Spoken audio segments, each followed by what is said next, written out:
Bonjour les amis, on va démarrer un cycle balistique et plus précisément défense antimissile balistique. On évoquera l'OTAN, puis on évoquera aussi la Chine, la Russie, les quelques pays qui ont une défense antimissile balistique totale. Hein, et on verra qu'ils sont très peu. Donc je pense que ça fera l'objet de 3 vidéos que j'intercalerai avec notamment la dernière vidéo sur la politique algérienne de défense. Hein, et la phase militaire la plus intéressante. Donc j'essaierai de placer cette vidéo aussi. On va intercaler et puis intercaler avec d'autres. Et puis voilà, on avait déjà évoqué les défenses antiaériennes. Et là, il va falloir distinguer entre une défense antiaérienne dans laquelle il y a une défense antimissile balistique. Et cette défense antiaérienne, antimissile, j'ai envie de dire, elle s'inclut dans une défense antiaérienne plus élargie. Tu vas voir que c'est une suite de poupées russes. Alors, nous, ce qui va nous intéresser, c'est la défense antimissile balistique. On ne va pas évoquer les autres. On ne va pas évoquer les missiles de croisière, les missiles air-air, les air-sol, et toutes les menaces telles que les drones, les munitions errantes, hein, qui sont des drones kamikazes, puisqu'elles agissent en couche basse. Elles ne nous intéressent pas, elles agissent en couche basse. Non, moi, ce qui m'intéresse, c'est le balistique. Une défense antimissile balistique qui s'intègre dans une défense aérienne plus globale pour la maîtrise totale du ciel, un bouclier total. Et c'est marrant parce que on a développé l'épée, le missile, tout en passant au bouclier. Et aujourd'hui, c'est le bouclier qui compte. On est allé au bout des missiles, enfin au bout. Mais depuis 2000, tu vas voir que c'est le bouclier qui compte, pour les grandes puissances en tout cas, se prémunir d'une attaque exo-atmosphérique ou même indo-atmosphérique, dans l'atmosphère où, avec un vol balistique qui va dans l'espace et qui redescend, de gros missiles comme les IRBM, les ICBM. On a développé donc l'épée en passant au bouclier qui redevient important depuis 91, surtout depuis la guerre du Golfe. Et surtout depuis 2000, mais depuis 91, avec des nouvelles menaces, de nouveaux acteurs, des pays qui ont des missiles courte portée, moyenne portée, qui commencent à développer des programmes de balistique. L'Europe n'a plus la distance qu'elle avait avant. Il y a de nouveaux acteurs régionaux qui disposent soit d'un programme balistique, soit d'une balistique déjà, hein, achetée sur étagère, et qui peuvent menacer l'Europe. Les Scuds irakiens de 91 ont fait gamberger, puis à partir de 2000, puis à partir de 2010, ça on va le voir tout au long des vidéos. Il y a eu des changements géopolitiques, changements quant à la nature des menaces, donc beaucoup plus de missiles, même s'ils sont rustiques la plupart du temps, beaucoup de Scuds, on le verra aussi, hein, les familles de missiles, des plus d'acteurs, moins de contrôle sur la situation. Et puis il y a aussi les organisations non étatiques. Alors là, aujourd'hui et tout au long de ces vidéos, on va parler de missiles balistiques. Donc pas de missiles de croisière, pas de missiles air-air, pas de missiles air-sol, pas de... on va évoquer le solaire forcément, et les missiles solaires, c'est les intercepteurs. Missiles balistiques, c'est les plus gros des missiles. Allez voir les intercontinentaux, c'est du 100 tonnes, le Sarmat, le Satan 2. À l'intérieur, tu as 10 tonnes de TNT ou du nucléaire. C'est gros. C'est les plus gros, c'est les plus destructeurs. C'est la crème d'une artillerie longue portée. Beaucoup de pays ont une artillerie classique, des canons, des obusiers, des mortiers, éventuellement des lance-roquettes, unitaires ou multiples, des roquettes guidées, des canons, ça va jusqu'à quoi, 75. Quand tu as une artillerie sol-sol, tu as des missiles qui tapent à 150 km, des petits missiles, hein, d'autres qui peuvent aller à 1000, et ainsi de suite. Missile balistique, donc il y a un vol balistique à un moment donné. Un vol balistique, c'est le vol lié à la gravité. C'est quand tu lances une pierre, c'est quand tu lances quelque chose à la force de ta poussée uniquement. Il n'y a pas de moteur, il n'y a pas de... Là, si, il y a des moteurs, il y a plusieurs phases, on va le voir aussi. Mais il y a une phase balistique. Le croisière n'a pas de phase balistique, il est poussé par des moteurs, il est guidé. Le air-sol, le RR, tout ça, voilà. C'est plutôt un pilotage dit atmosphérique, par opposition au vol balistique qui peut se faire dans l'espace, où là, il y a d'autres règles aussi. Le vol est spatial et dispatial. Ça concerne les ICBM et les IRBM, les plus gros des missiles. Missile balistique, c'est pas manœuvrant, c'est pas un croisière. Tu lui fais pas changer de trajectoire. Enfin, jusqu'à il y a peu. Maintenant, avec l'arrivée de des nouvelles armes, comme les planeurs, comme l'hypersonique, on voit que, et puis comme la nouvelle génération de missiles, comme les Iskander-E, on voit qu'on a du balistique qui peut manœuvrer à un moment donné. Ce pas les manœuvres des croisières, c'est des manœuvres amples, plus souvent pour leurrer les radars, mais ça gêne. Missiles balistiques, parce que certains d'entre eux sortent dans l'espace. Missiles balistiques, vol balistique, parce que c'est une cloche. Je te mettrai ça au montage. Et tu peux avoir plusieurs types de cloches, plusieurs types de tirs pour une même portée, pour un même point visé. Une défense antimissile balistique s'impose aujourd'hui et elle est en cours de construction par quelques puissances. Elle s'impose parce que c'est un agrégateur de technologies. Ça utilise plein de technologies, l'électronique, l'informatique, les calculateurs, le quantique, l'IA. Et oui, pour calculer les trajectoires, trajectographier, la missilerie, etc., etc. Et c'est aussi un booster puisque ça permet de développer des technologies.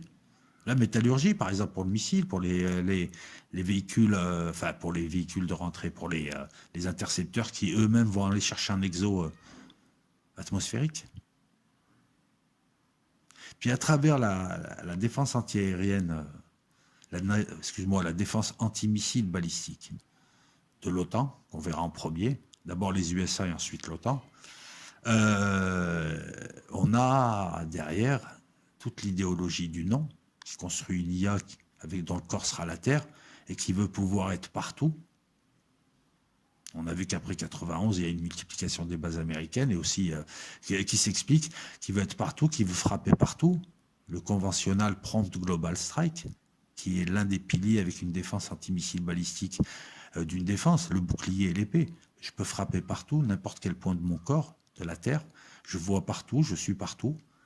Et personne ne peut me taper, puisque j'ai une DAMB, une défense antimissile balistique. Parce que pour le reste, ça va, je peux encore gérer. Hein. Il y a, pour la couche basse, pour les croisières, tout ça, c'est gérable. Le problème, c'est les missiles balistiques. Tu vas le voir tout au long de l'historique que je vais te faire dans cette première partie. Le nouvel ordre mondial est là. Hein. Le nouvel ordre mondial, c'est ni plus ni moins que le monstre qui a poussé sur le fumier Empire USA. Et l'Empire USA, qui est un fumier qui a donné naissance, hein, c'est juste une métaphore botanique, qui a donné naissance au nom, qui a poussé au-dessus de lui, qui est en train de pousser au-dessus de lui et de prendre la main. Il a besoin de tout voir, il a besoin de tout contrôler, il a besoin de frapper sans être frappé. L'idée d'une défense antimissile balistique et d'un bouclier aérien spatial, donc, comme je te le disais, va naître en même temps que les missiles. Durant la Seconde Guerre mondiale, tu as par exemple la flaque allemande qui était assez sollicitée, surtout sur la fin. Hein, on a mis des canons pour tirer dans le ciel, hein, pour viser des avions. Bon, ça allait où ça allait. 2800 obus guidés avec des radars sur la fin, juste pour toucher un B-17. Tu vois que les Alliés en face, ils avaient la maîtrise aérienne. C'est ce qui leur a fait négliger pendant un certain temps, d'ailleurs, les systèmes de défense aérienne, puisqu'ils avaient le contrôle des airs. Et puis, ils étaient chez les autres. Hein. D'ailleurs, c'est une constante chez eux. À partir de là, ils sont toujours chez les autres. Ce qui explique certains concepts, hein, comme une défense de théâtre, comme tout pour l'aviation. Les Alliés ont la maîtrise aérienne. Le premier missile, c'est le V2, c'est pas le V1. Le V1, c'est le premier missile de croisière. Le V2, c'est le premier missile balistique. Enfin, les Alliés se rendent vite compte avec l'URSS ensuite et le début de la guerre froide qu'il faut quand même se protéger. Et se protéger de quoi? Des bombardiers qui portent des bombes atomiques. À l'époque, on parle de bombes atomiques. Hein, on est en 48, on est en 50. Et c'est le seul vecteur. Donc on a des intercepteurs, des avions intercepteurs, on les développe pour lutter contre ces bombardiers stratégiques, pour pas qu'ils arrivent chez toi. Toi, tu as les tiens que tu vas envoyer, et on se dit ce serait bien quand même de se protéger. Voilà, donc on a le projet Nike. C'est un projet Fortou qui va donner naissance à plein de petits projets. C'est le premier système de missiles guidés anti-aériens. Le Nike, ça donnera le Nike Ajax. Contre les bombardiers stratégiques soviétiques qui iraient jusqu'à 800 km/h, c'est beaucoup pour l'époque, et qui sont les seuls vecteurs de bombes atomiques. Hein, à l'époque, si tu veux lancer une bombe atomique chez l'autre, tu la mets dans un avion, tu mets l'avion au-dessus de la cible, et boum. Ça comporte beaucoup de risques.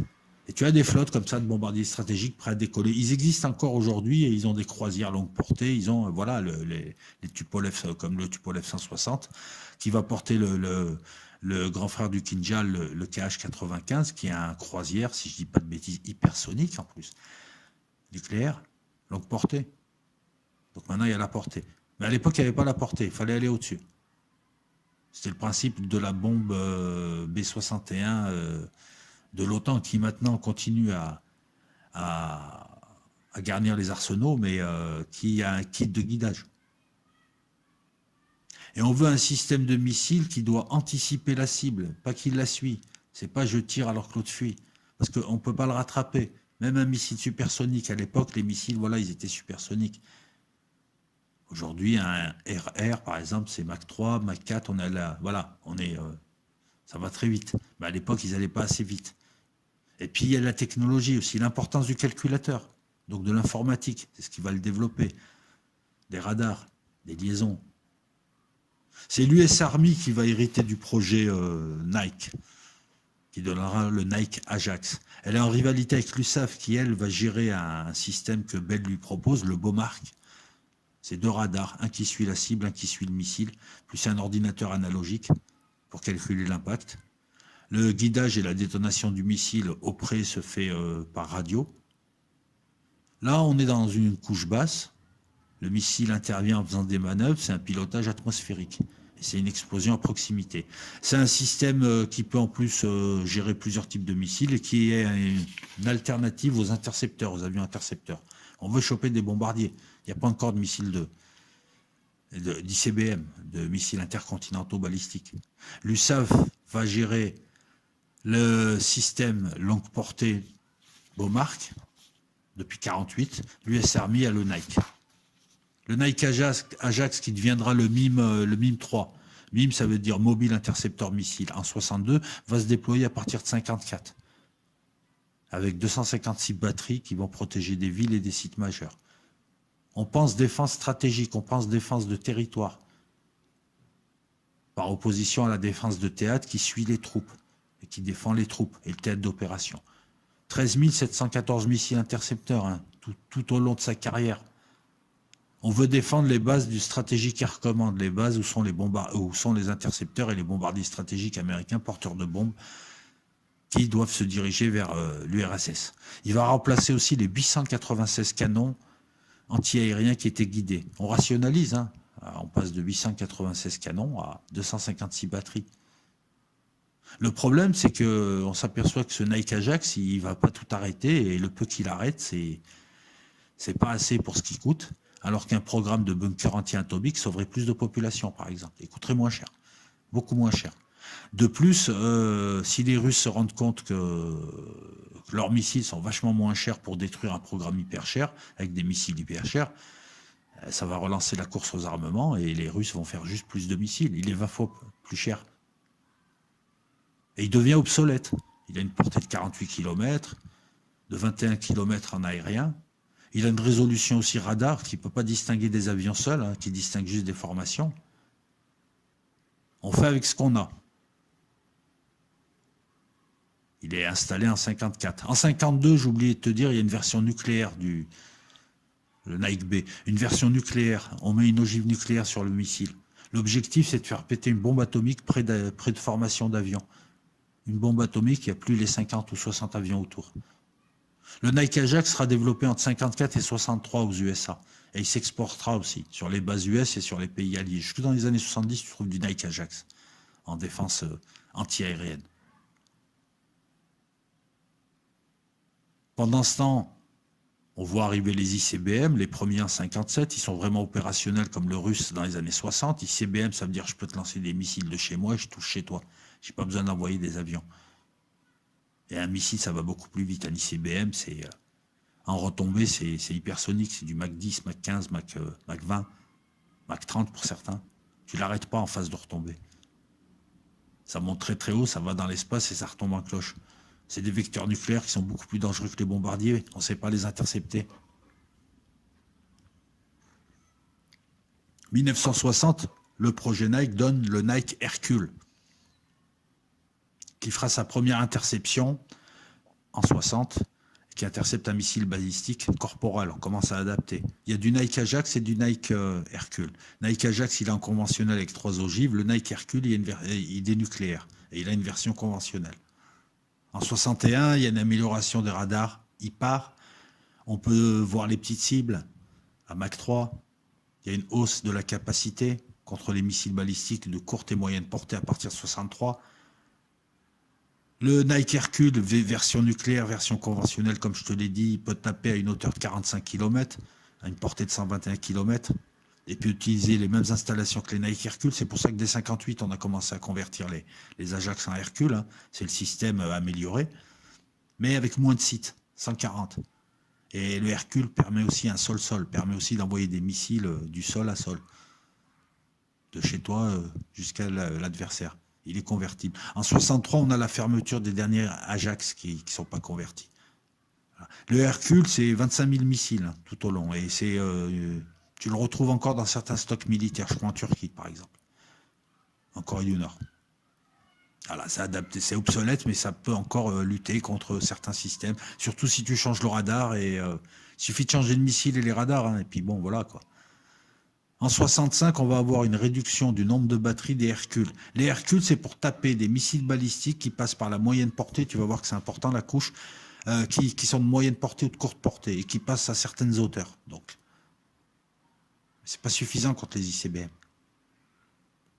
Réduction du nombre de batteries en 65. En 74, il n'y a plus que 7 batteries, 4 en Floride, 3 en Alaska. En 79, le Hercule est remplacé par le premier modèle de Patriot, sauf en Europe et en Asie, où il va rester jusque dans les 2000, pour une défense aérienne moyenne altitude.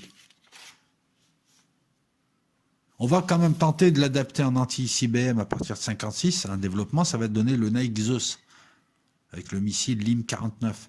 On tape à 160 km, donc dans l'espace, pour le Zeus A. Et pour le Zeus B, 320 km à partir de 58, par silo. Voilà. Et le Zeus B devient une priorité nationale. On a peur des ICBM. 70 batteries, c'est ce que voulait Kennedy, 7000 missiles. Mais c'est trop coûteux. On va claquer 15 milliards. À part le Hercule, les autres systèmes, à part le Hercule et pendant très peu de temps l'Ajax, les autres systèmes ne seront même pas mis au point. Celui-là va coûter 15 milliards. Et en 63, enfin, à un moment donné, pas en 63, on va décider de ne pas le mettre en service. Et on préfère les abris anti-atomiques et répondre par des ICBM. Là, on avait, pour couvrir cette incapacité à attraper des missiles intercontinentaux ennemis, la seule réponse qu'on puisse donner à une attaque, c'est une autre attaque. La dissuasion était surtout sur ça. Tu me lances des ICBM, je ne peux pas les arrêter, mais je t'envoie des ICBM et on se crame tous les deux. On a véritablement, jusqu'à 64, aucun ICBM, aucun anti-ICBM valable. 64, c'est le Nike X. C'est une amélioration encore des Zeus. Les progrès radars vont permettre, radars actifs vont permettre un suivi et un tir sur des dizaines de cibles. On a un missile, le Sprint Mach 10, qui est très rapide, en 5 secondes à Mach 10, hein, c'est 100 G d'accélération. Qui tape à 6 km, qui est radiocommandé du sol, qui intercepte un véhicule de rentrée à 12 km, qui peut utiliser sa tête nucléaire, donc flux neutronique. Son ogive, la V66 en 74, c'est la première bombe à neutrons. Elle explose, il y a un fort flux neutronique qui bousille en face. Les missiles, le bouclier thermique du missile notamment, où il y a toute l'électronique. Là, on peut aller chercher un ICBM. Les Zeus vont garder, les Zeus continueront à être utilisés, mais garderont des zones de moyenne importance. Zeus Extended, qui sera aussi, qui utilisera le missile Spartan et qui va entrer en service quelque temps. Encore une fois, voilà, avec une ogive nucléaire, on va exploser à côté du véhicule, de la cible, pardon. L'intercepteur, le véhicule va taper à côté de la cible. Le Nike X coûte plus que l'attaque et limite seulement le nombre de morts. Voilà, c'est un système qui relance la course aux armements en 65, on s'en rend compte. Il y a d'autres projets. Le projet Hardseat, protéger des silos Minuteman par le missile Sprint et le système Zeus-X. Il y a le système et le missile utilisé. Le deuxième projet, c'est le Nord Country, quelques Zeus-X pour protéger intégralement le territoire nord-américain. On voit une amélioration des missiles des ICBM, on voit aussi petit à petit arriver dans le temps des deuxièmes frappes, possibilité de deuxième frappe avec des sous-marins. Tu détruis mon pays, mais j'ai encore des trucs qui peuvent te lancer des missiles nucléaires. On voit aussi des systèmes de frappe automatiques. Même si mon pays est détruit, les Russes ont ça avec périmètre, c'est des systèmes que tu enclenches en temps de crise aiguë. Même si tu me détruis, j'ai des silos enterrés qui mécaniquement vont te lancer des missiles. En 67, on a la bombe H chinoise, on a un nouvel acteur qui va se mettre à lancer des missiles. Les soviétiques, eux, vont développer le A-35, à Tallinn et à Moscou notamment. C'est là où ils installent le centre de commandement, les radars. Le A-35 comme bouclier anti-ICBM américain. 67, les deux projets proposés, Hardseat et Nord Country, en 67 vont fusionner en un déploiement faible. On va mettre des Zeus au cas où les Chinois attaqueraient et au cas où on aurait un tir accidentel. C'est même pas les Russes, c'est au cas où les Chinois. En 69, c'est la fin du programme Nike-X. Et il est remplacé par le programme Sentinel. Voilà, c'est Nixon qui veut ça. Je viens de t'évoquer le premier système antimissile, qui c'est le projet Nike, qui a donné lieu à différents projets, l'Ajax, l'Hercule, le Zeus, AB, le Nike-X. 4 projets. L'Ajax, donc 54-63, le Hercule 58-79 aux USA, et ensuite il va s'exporter en Allemagne, en Belgique, en Italie, en Grèce, dans les années 50, en 59, Danemark en 61, Pays-Bas, Turquie, la France avec le 520e et le 521e, la 520e et la 521e brigade d'engins, au FFA en Allemagne, entre 60 et 66, équipés d'Hercule pour se protéger. La Corée jusqu'à 2000, le Japon jusqu'à 94, on a développé une version Nike J, version japonaise, dans les années 70 de l'Hercule. L'Hercule, tu retrouves encore en Turquie. En 2007, l'Italie a mis fin à ces Hercules comme système anti-aérien, mais adapté à des avions. Enfin, voilà. Italie qui développera le SAMPT avec la France ensuite. Bien plus performant. L'Hercule, c'est pour la moyenne et la haute altitude. Voilà. Le successeur, c'est le Patriot MIM 104, PAC 1. Aujourd'hui, on est au PAC 3. Patriote qui ne donne pas satisfaction. Ça aussi, on aura l'occasion de l'évoquer.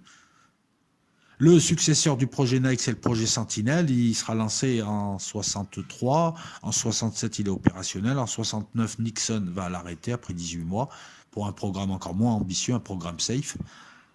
On est dans une géopolitique de détente avec la Chine en 72. On gère la guerre froide. Il n'y a pas besoin non plus de... Voilà. Il y a de quoi faire avec son propre nucléaire. Les missiles Minuteman, les missiles Polaris dans les sous-marins. Le programme Sentinelle qui remplace le programme Nike qui lui a donné donc l'Ajax, l'Hercule, le Zeus A et B et le Nike-X. Donc ce projet Nike, remplacé par Sentinelle. Sentinelle propose 5 radars à la frontière nord et en Alaska, longue portée. L'utilisation de missiles Spartan dans l'espace, donc pour les ICBM et les IRBM. Plus de 5500 km ICBM et plus de 3000 km pour les IRBM. Et le missile Sprint en atmosphérique. Voilà, il va avoir encore de l'argent foutu en l'air. Ça ne donne pas satisfaction. On n'en voit pas encore la nécessité. On commence à penser à une défense de théâtre plutôt qu'une défense de territoire, plutôt qu'une défense stratégique. La défense antimissile balistique américaine et la défense aérienne, c'est une suite de programmes, de sigles qui vont s'imbriquer. C'est pas la peine que je rentre dans le détail. Voilà, entre la DAAI en 50, le NATINAMT, réseau de défense anti-aérien de l'OTAN contre les bombardiers et 4 régions aériennes en 56, 18 stations radars, mise en route en 62, un système coordonné avec des radars nationaux qui va coordonner le commandement, le contrôle, les radars, les tirs des différents missiles, les avions intercepteurs. Le NATINAMT, avant c'était le NATINADS et c'était avant le NADJ. voilà, des réseaux de radars, etc. C'est pas la peine que je rentre dans ça, c'est pas très intéressant. Ce qui est intéressant, c'est qu'entre 50 et 79, il y a peu de pays qui ont des ICBM. La menace est circonscrite. On a bien la guerre 73 où on voit arriver des missiles arabes, des Scud, dans le monde arabe, en tant que. Mais on pense, voilà, on va plus penser à une défense de théâtre. Défense de théâtre qui permettra une politique de projection. On domine dans les airs, l'ennemi est trop faible, l'écart technologique est énorme, c'est quelques missiles, on peut vite les taper. Voilà, l'URSS et la Chine sont contrôlés. Il n'y a pas besoin, on ne pense pas à une défense antimissile balistique totale. Pour l'Europe, il y a de l'Ajax, il y a de l'Hercule, il y a des Hawks, il y a les systèmes locaux. La France a le Roland, par exemple, en défense de théâtre. Voilà. Il y a 72, il y a un truc qui nous intéresse quand même, c'est qu'en 72, il y a le traité ABM, SALT 1, qui va durer jusqu'à 2002, les USA en sortent, qui limite les armements stratégiques, donc les ICBM, et qui empêche, et qui a empêché jusqu'à 2002, ceci explique cela. Donc dans le traité, c'était, on va limiter le nombre d'ICBM, le nombre d'ogives, les gros trucs, pas les petits trucs tactiques, puisqu'ils ont une portée moindre et une destruction moindre. Et on n'a pas le droit de faire de bouclier antimissile balistique au-dessus de nos territoires, ni sur la terre, ni sur la mer, ni en exo-atmosphérique, ni en plateforme mobile. Donc on ne peut pas, le spatial, on ne peut pas notamment militariser le spatial, sauf autour de nos silos et, et un site pour protéger notre capitale. Moscou, en 68, aura un ABM, voilà, avec 4 bases de lancement, une centaine de missiles. Washington, pareil. Ils vont protéger les silos, mais voilà, ça ne pousse pas à développer un bouclier antimissile puisque c'est interdit. Même s'ils vont des deux côtés faire des recherches, et dès que ça a été possible, d'un coup ça aboutit. Hein. Les USA, 2002, ça les arrange plus, ils sortent du traité. Ils signent des traités quand ça les arrange. Enfin bref.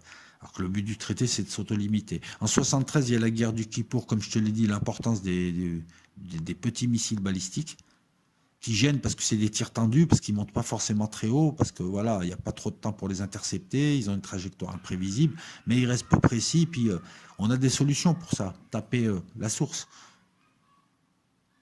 On voit aussi l'importance d'un anti-aérien de théâtre avec l'anti-aérien russe qui permet aux Égyptiens au départ de bien protéger leurs colonnes de chars contre les avions israéliens, avec notamment les 3 doigts de la mort, le fameux 3 doigts de la mort, je vous le mettrai au montage. En 75, le missile Sprint qui va à Mach 10 qui arrive et qui permet donc d'avoir un missile beaucoup plus rapide, donc de taper en moyenne et en haute altitude de manière plus performante.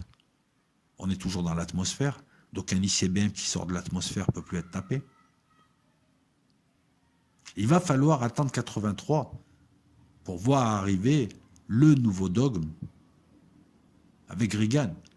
Reagan qui était un intégriste, Roborn, ça aussi on ne le dit pas, on parle des intégristes d'un côté, mais qui était un intégriste, qui était le prêtre du nom sans le savoir. Lui pensait servir l'Empire américain, qui était dirigé par De Family, comme tous les présidents américains, c'est-à-dire une secte d'évangélistes mondiale qui prépare le retour de je ne sais quoi, de Cthulhu, enfin bref, et qui était un illuminé, qui parlait d'axe du mal, qui ne s'en cachait pas, c'était un vrai intégriste, quoi. Les USA ont des présidents intégristes, hein.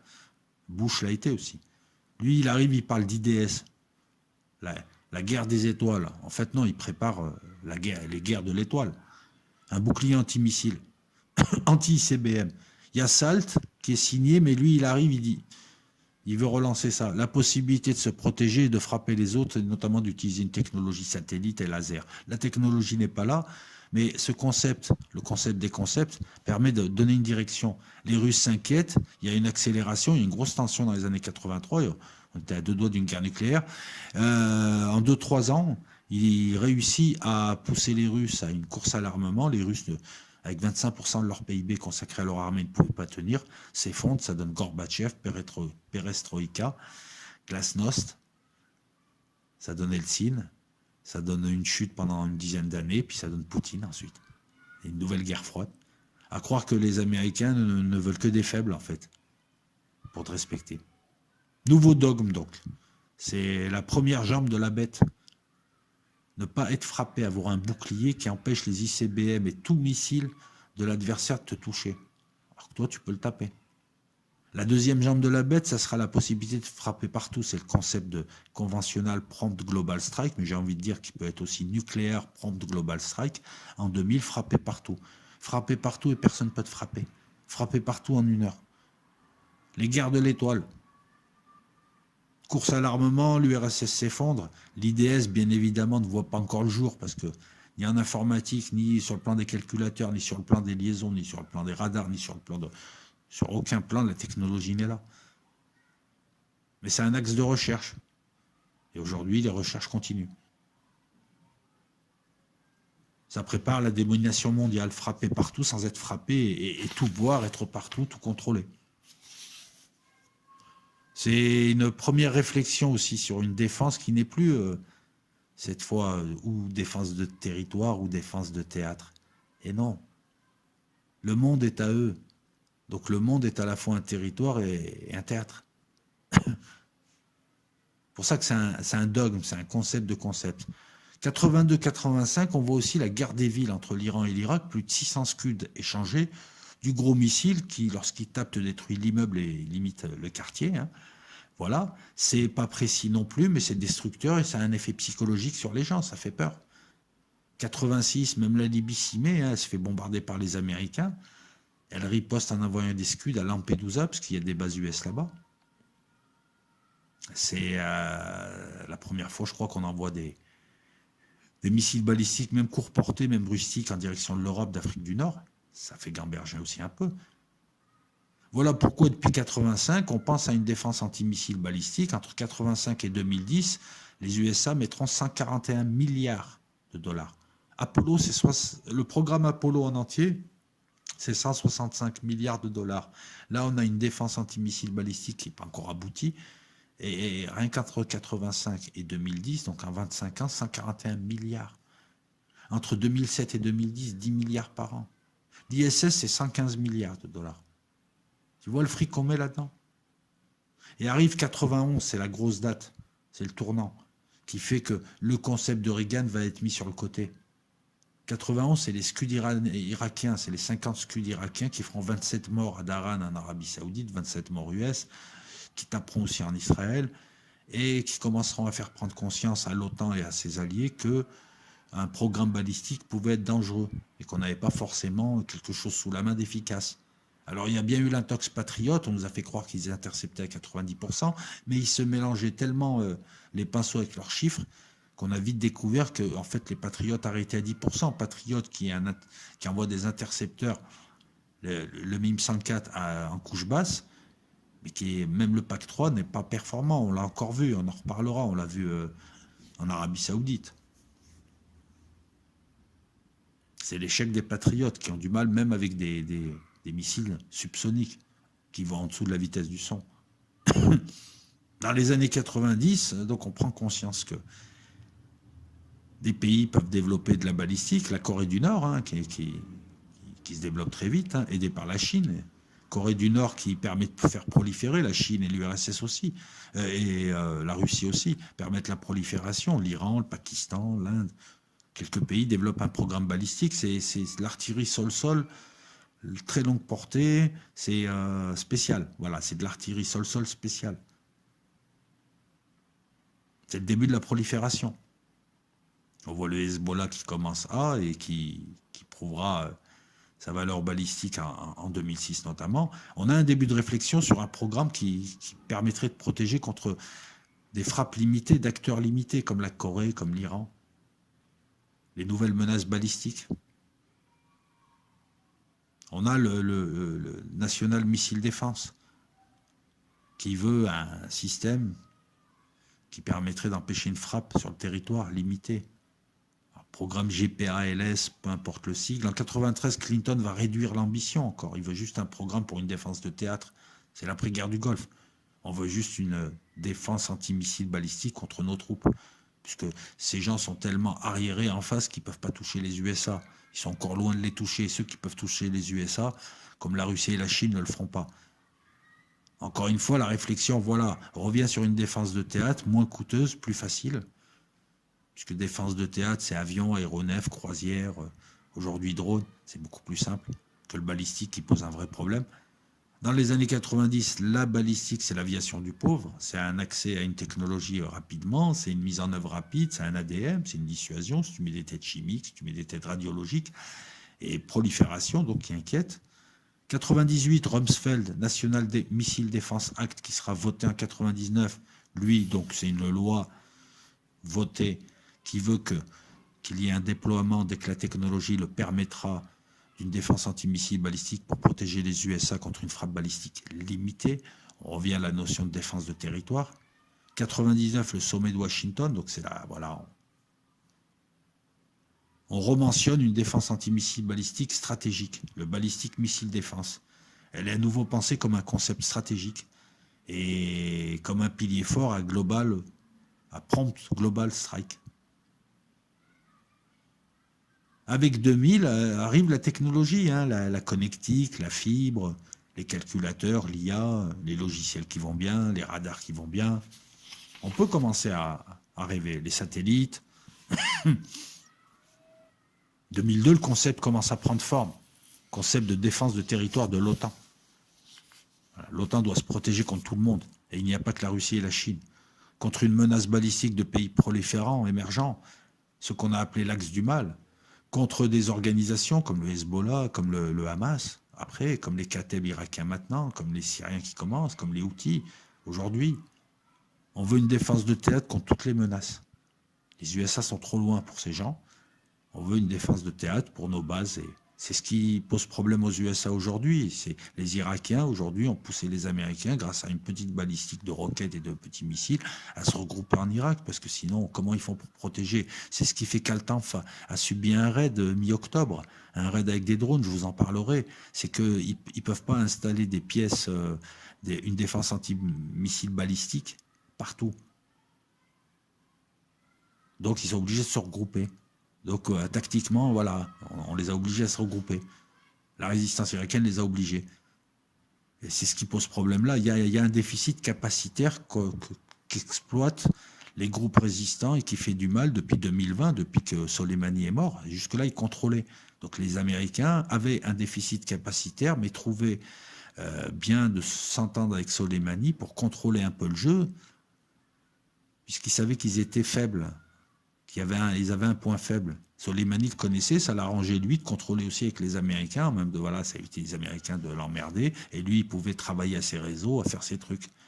Mais à partir du moment où l'autre abruti, El Pendejo, a tué Soleimani, paraît que c'était le coup de l'année, ça a rompu cet équilibre. Donc les groupes résistants ont dit, les Américains, il n'y a plus de pacte, il n'y a plus rien, il n'y a plus ou moins d'entente objective. On était dans un équilibre de Nash, vous l'avez ruiné, l'équilibre de Nash, et bien nous, on va exploiter le point faible. C'est ce qui pose problème en Syrie, c'est ce qui pose problème, et c'est ce qui fait que les Américains ramènent des batteries de patriotes, ramènent des batteries, font ce qu'ils peuvent. Ils ont peur des missiles balistiques des résistants, parce qu'en plus, c'est des petits missiles balistiques tirés à très courte portée, à tir tendu.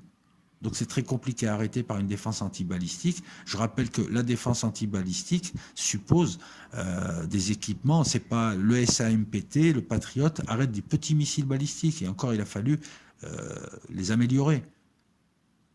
T'arrêtes pas d'IRBM ou de MRBM ou de SLBM ou de ICBM. On verra ces termes dans les vidéos qui viennent. Avec un Patriot ou un SAMPT, tu peux pas. Tu peux pas. Il faut s'équiper. C'est de ça dont on parle. Et en 2002, on revient encore à cette idée de défense de théâtre, puisqu'on domine tout. Alors, en 2000, les Américains étaient en tête, entre guillemets, technologiquement, et notamment en antiaérien, en missiles, en hypersonique, et dans tout un tas de domaines. Et ils voulaient frapper sans être frappés. Aujourd'hui, l'ironie, c'est que les Russes ont non seulement comblé leur retard, mais ont pris la tête. C'est eux qui impulsent. C'est plus confortable quand tu es en premier, parce que c'est toi qui impulses les axes de recherche. C'est toi qui décides l'hypersonique, tout le monde te suit. C'est plus confortable, tu es dans ta zone de confort, tu es à l'économie, tu es dans le peloton. Les autres, pour te récupérer, il faut qu'ils accélèrent pour revenir. Ils sont dans le groupe Eto. Aujourd'hui, c'est les Russes et les Chinois qui peuvent frapper partout avec l'hypersonique sans être frappés avec des systèmes comme le S-500 Prometheus, qui fait tout, qui s'occupe de tout type de missiles. Ça, c'est le paradoxe. Parce qu'entre 2000 et 2000, 2020, le nouvel ordre mondial et non pas l'Empire américain, donc, parce qu'il a été floué, l'Empire américain, il aurait dû continuer son avance technologique à partir de 2000, et c'est là on voit que c'est le nouvel ordre mondial qui a pris le relais, c'est une analyse des locaux, c'est qu'on a envoyé les Américains faire des guerres faciles, faire des guerres asymétriques, et se fourvoyer dans des concepts à la con comme la furtivité, qui est maintenant qui ne sert plus à rien, puisque les grandes puissances, concept qui devait être utilisé contre les grandes puissances, on n'a aucun souci avec ça. Ils les localisent, tes avions avec des radars basse tension, et ils envoient des intercepteurs où ils ont des systèmes qui fait que maintenant. Donc on a cette ironie et cette inversion. Ils voulaient frapper partout et être protégés avec leurs boucliers, guerre des étoiles. Et finalement, ils se retrouvent à la rue, puisque aujourd'hui, en hypersonique, ils sont à la rue, il y a plusieurs années de retard. Hein, le premier missile, le AGM-183 américain, c'est le programme ARWW, il me semble, ou quelque chose comme ça, je te mettrai ça au montage, est en cours d'essai, là. Alors que les Russes ont déjà équipé leur armée de Kinjal, le Sarmat est prêt, enfin le Sarmat, c'est pas un hypersonique, le Kinjal, il y a son grand frère qui arrive, il y a d'autres amuse-gueules hypersoniques qui arrivent, et ils ont les radars pour se protéger de l'hypersonique. Aujourd'hui, les Russes ont le planeur Avangard qui est depuis 2 ans opérationnel et qui est un bus à bombe qui remplace les ICBM. Un planeur qui glisse au-dessus de l'atmosphère et qui rentre de temps en temps distribuer des bombes et qui peut manœuvrer comme un missile de croisière. Et ouais, c'est ça la nouvelle donne. C'est ça qui emmerde aujourd'hui, cette défense antimissile qui se construit. 2004, sommet d'Istanbul. On reviendra sur tout ça. Le sommet d'Istanbul va officialiser donc l'idée d'une défense de théâtre. Il y a le programme ALTBMD en 2005 qui se met en œuvre. C'est un système qui va intégrer tous les membres et mettre en commun tous les moyens antimissiles balistiques. On a 7 pays qui décident de se mettre ensemble, les USA, l'Allemagne, l'Espagne, la France, la Grèce, l'Italie et le Pays-Bas. Et ce type de coopération, tu vois, j'ai rien contre dans la mesure où ça permet d'économiser de l'argent. Il n'y a aucun pays européen qui peut se permettre une défense antimissile, anti-ICBM. Ça coûte trop cher. Donc, il vaut mieux se mettre en commun. J'ai mes systèmes. Alors, le premier objectif de ce programme, c'est déjà la couche basse, entre 0 et 25 km d'altitude.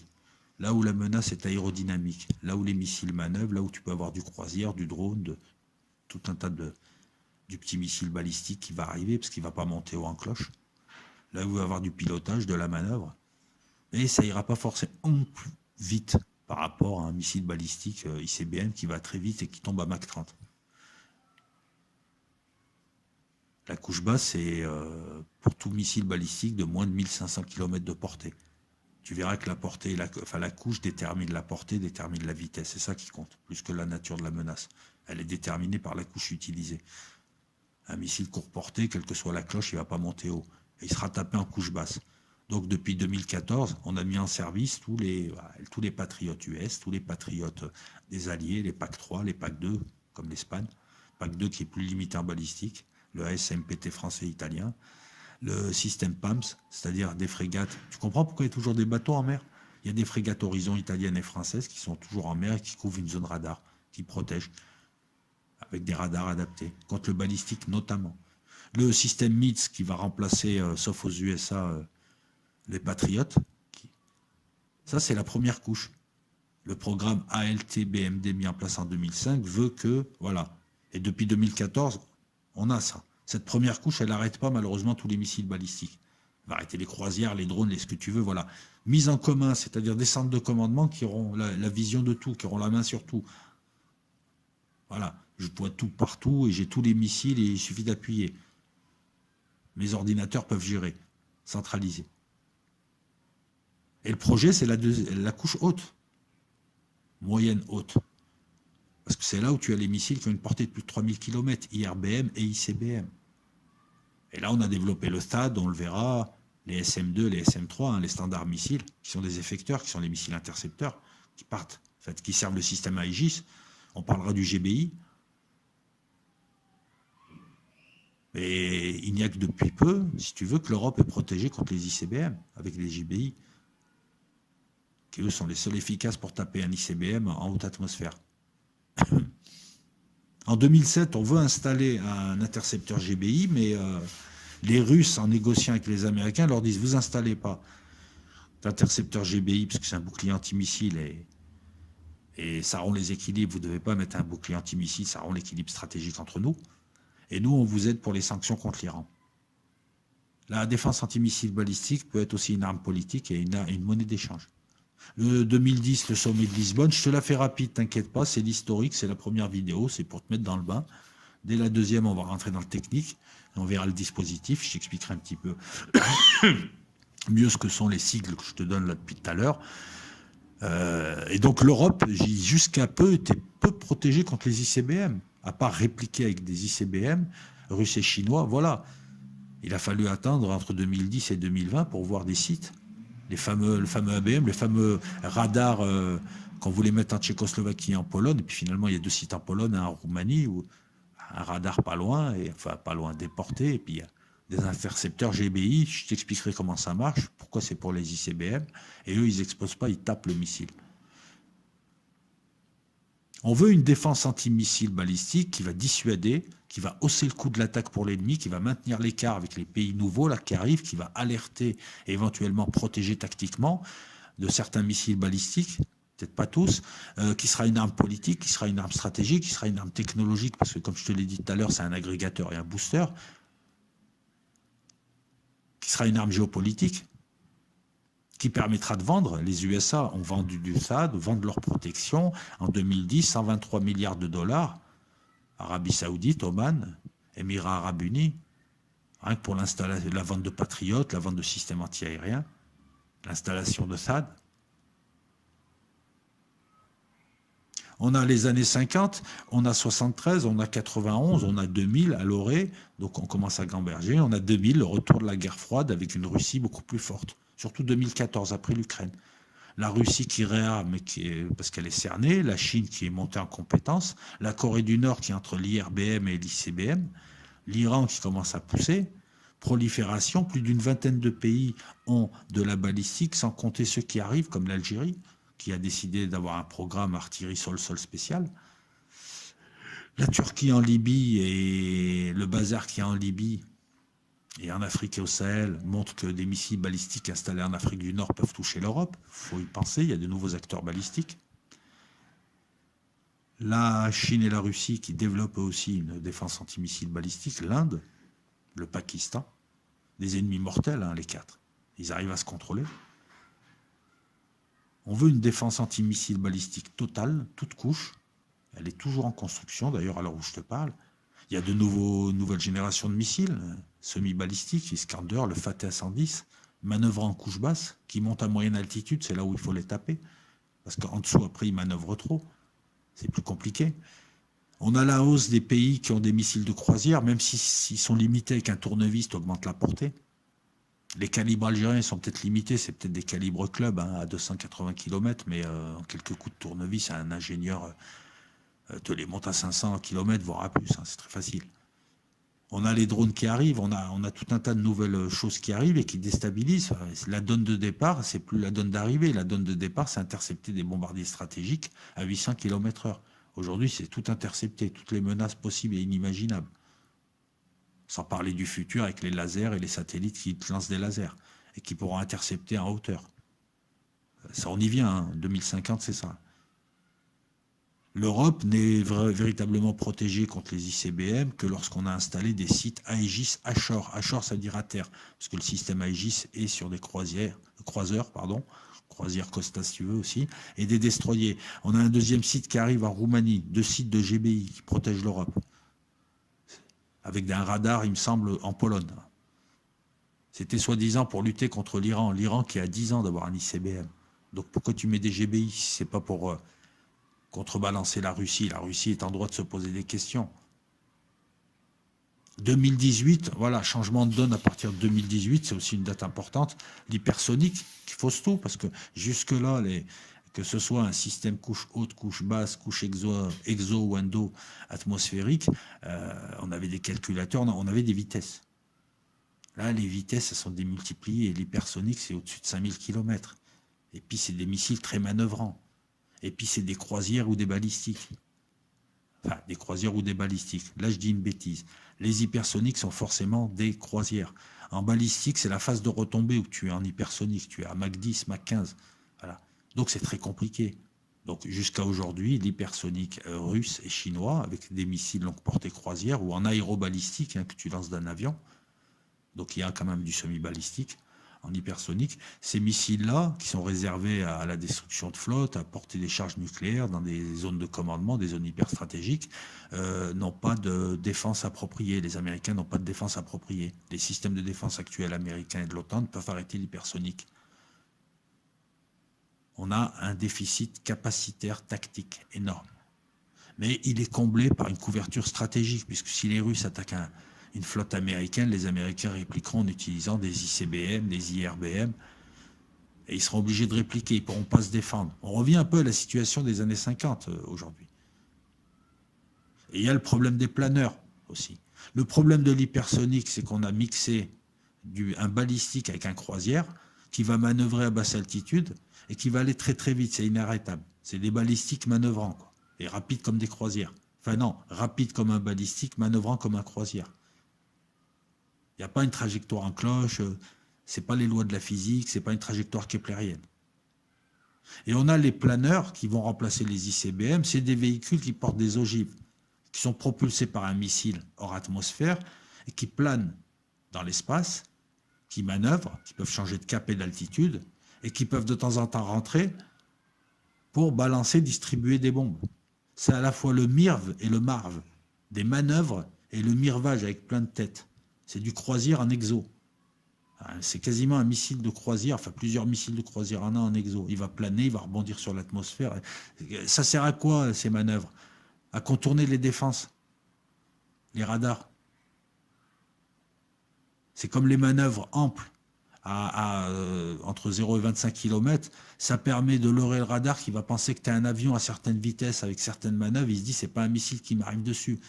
Voilà pourquoi l'Iskander en semi-balistique manœuvrant est très chiant, ou le Fateh. C'est que le radar a du mal déjà à savoir ce que c'est. Et au dernier moment, il va manœuvrer pour taper sur la cible. Donc on va réduire le temps de réaction du radar qui va communiquer au radar de suivi de cible, qui va communiquer au radar de conduite de tir, souvent c'est le même, qui va déclencher le tir. Il faut quand même quelques secondes, 4, 5, 6, 7, 8, 10 secondes. L'hypersonique, tu peux pas. Et les planeurs, c'est niqué. Parce qu'en phase de rentrée, après, c'est fini. Ton ogive, elle tombe, elle est à Mach, je ne sais plus combien. T'en as plusieurs. C'est un bus à bombe.